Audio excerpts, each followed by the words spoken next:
मुंबईकरांसाठी आता अतिशय महत्त्वाची बातमी आहे।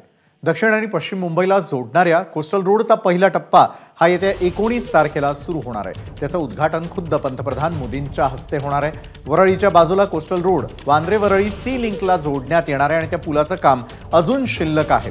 ते 15 मे पर्यंत पूर्ण होणार आहे आणि त्यामुळे उद्घाटन झाल्यावर वांद्रेच्या दिशेने जाणाऱ्या वाहनांना वरळीमध्ये उतरून पुन्हा सी लिंक घ्यावा लागणार आहे। मुंबई महापालिकेचे आयुक्त इकबाल सिंह चहल यांनी या संदर्भात काय माहिती दिली आहे पाहूया।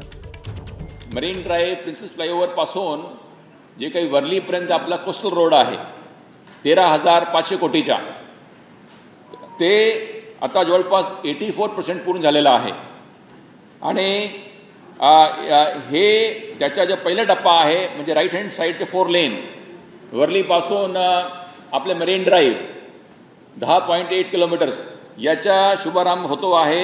येत्या 19 फेब्रुवारीला आपले देशाचे आदरणीय पंतप्रधान मोदींचे हस्ते ते उद्घाटन करणार आहे first phase of coastal road.